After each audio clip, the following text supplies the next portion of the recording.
गिबियावनो बयखौबो दिनैनि गोदान मोनसे भिडिअआव बरायग्रोनानै लाबाय। दिनै आं नोंथांमोननि सिगाङाव चिरां जिल्लानि काजोलगावआव 15 बोसोर बैसोनि सासे बर' हिन्जावसाखौ साथाम सुबुङा जिनाहारि खालामनाय आरो जिनाहारि खालामनायजों लोब्बा थानाय गुबै दायनिगिरिखौ पुलिसआ इनकाउन्टार खालामनाय आरो गासै दायनिगिरिफोरखौ फासिनि साजा होनांगौनि थाखाय गोख्रों दरना लानाय बैफोरनि सायाव गुवारै सावरायनो लादों। बेजों लोगोसेनो जोंनि बर' लाइमोन हिन्जावसाफोरा माबायदि सांग्रांथि लानायनि गोनां बे आयदानि सायावबो बाथ्रा बुंगोन। बेनिखायनो भिडिअखौ स्किप खालामाजासे जोबजासिम नायलां। नोंथांमोना चिरां जिल्लानि काजोलगावआव सासे 15 बोसोर बैसोनि बर' हिन्जावसाखौ साथाम मुस्लिम सेंग्राफोरा हानजायारि जिनाहारि खालामनाय जाथायखौ थारैनो खोनादों जानांगौ। बे जाथाया थांनाय 20 जुलाइआवनो जानानै थांदोंमोन, नाथाय बेखौ गोबां साननि उनावसो मिथिनो मोन्दों। गुबै जाथायानो जादोंमोन बर' हिन्जावसाखौ बेंटलसिम थांनानै नासिरुल शेखआ लायदोंमोन। बेनि उनाव काजोलगावनि खोलाहा थानाय दांथलनि साखाथि हाजोआव बेरायहैदोंमोन। बे समावनो आरोबाव सानै दुथांफोरा नासिरुल शेखजों लोगोआव ओंखारफाबाय। बैसोर सानै दुथांनि मुङानो जादोंमोन फिर मोहम्मद आरो हारुनुल हुसेन। बैसोरो हाजोनि साखाथियाव 1 घन्टासो टाइम थानानै काजोलगावसिम फैफिननानै मोनसे दाबायाव हाबनानै बर' हिन्जावसानो जौ बायदि बायदि फेग्रा मुवा जाहोनानै हुस गैयै खालामो। बेनि उनाव साथाम दुथां दायनिगिरि सुबुंनि गेजेराव साथिफुर गामिनि सासे दुथां सुबुंनि न'खराव लांनाय जादोंमोन।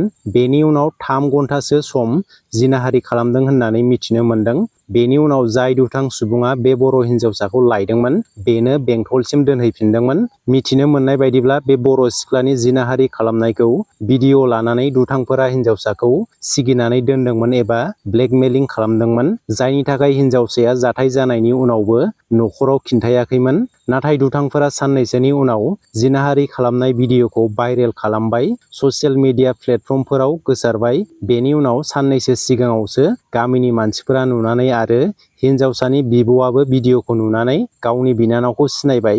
बेनि उनाव बिनानावनाव गासै जाथायखौ सोंनानै मिथिनो हायो।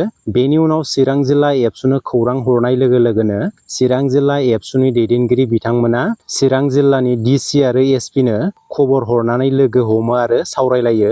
बेनि उनावनो चिरां जिल्ला एसपिनि दैदेननायाव लोगो लोगोनो साथाम दुथां सुबुंफोरखौ हमनो हायो।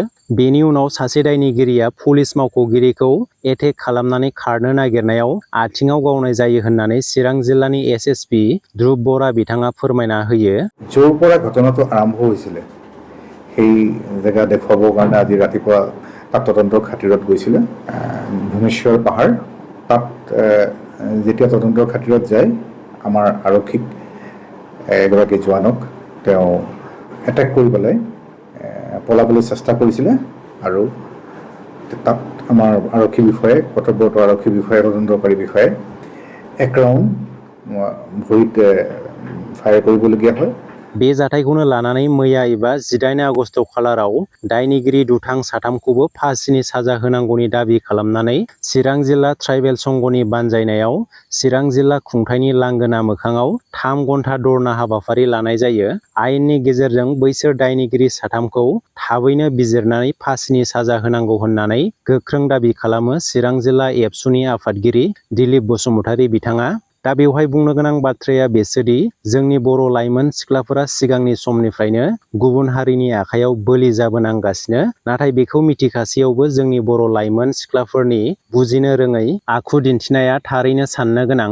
जों मिथिखागौ जोंनि बर' हारिखौ गुबुन हारिया माब्लाबाबो मोजां नोजोरजों नाया, जोंनि बर' हारिखौ गादबनानै दोननो नाजायो। दा बेखौ मिथिखासेयावबो बैसोर गुबुन हारिखौ खाबु होयोब्ला बियो गाव गावनिनो गोरोन्थि जागोन। बुंनो गोनां बाथ्राया बेबोदि जोंनि बर' हारिनि साबैसे सिख्लाफोरा गुबुन हारिजों हाबा जानानै मोजाङै रायजो मोनजादों। गोबां बर' सिख्लाफोरानो गुबुन हारिजों हाबा जानानै सोरबाया बुथार जाबाय, सोरबाया होखार जाबाय आरो सोरबा बायदिया सैमा बायदि बाहायजानायखौसो नुबोगासिनो। जोंनि बर' हारिखौ गुबुन हारिया माब्लाबाबो एक्सेप्ट खालामनानै लानो हाया। बेखौ मिथिखासेयावबो जोंनि बर' हारिनि लाइमोन सिख्लाफोरा गुबुन हारिजों सोमोन्दो लाखिनानै बेनि उनाव माबा मोनसे जाथाय जायोब्ला बेनि दायनिगिरिया गावनो जागोन। सिगांनिफ्रायनो जोंनि बर' हारिनि सिख्लाफोरखौ सांग्रांथि होबोबाय थानायबो जादोंदि गुबुन हारिजों सोमोन्दो लाखिनायनिफ्राय जानगाराव थानांगौ होननानै। थेवब्लाबो जोंनि बर' हारिनि सिख्लाफोरा जेबो खोमा होयैया दुखुनि बाथ्रा। जाउनाव गोबां जेंनायाव गोग्लैयो। बेनि उनावसो हारिनि दैदेनगिरिफोरखौ नागिरो, हारिनि आफादफोरखौ नागिरो। दा जोबथारनायाव आं बे बाथ्राखौबो बुंनो सानदों दि BTC आव मोनसेनि उनाव मोनसे गोबां जाथाय जाफ्लेबाय थानायखौ नुनो मोनगासिनो। BTC सरकारा थागिबि रायजोफोरखौ रैखाथि होनायाव फेलें जादों नामा एबा BTC सरकारनि लोरबांथिखौ खाबु लानानै गाज्रि खामानि मावनो गियाखै नामा बेयो मोनसे सोंथि। BTC सरकारा बे जाथायनि सायाव गोख्रों एक्सन लानानै दायनिगिरिफोरखौ फासिनि साजा मोनहोथारनांगौ होननानै आं बुंनो सानो। नोंथांमोना बेनि सायावहाय मा बुंनो सानो कमेन्टनि गेजेरजों फोरमायहरदो। दिनैनि भिडिअआ एसेनोसै, गोजोन्थों।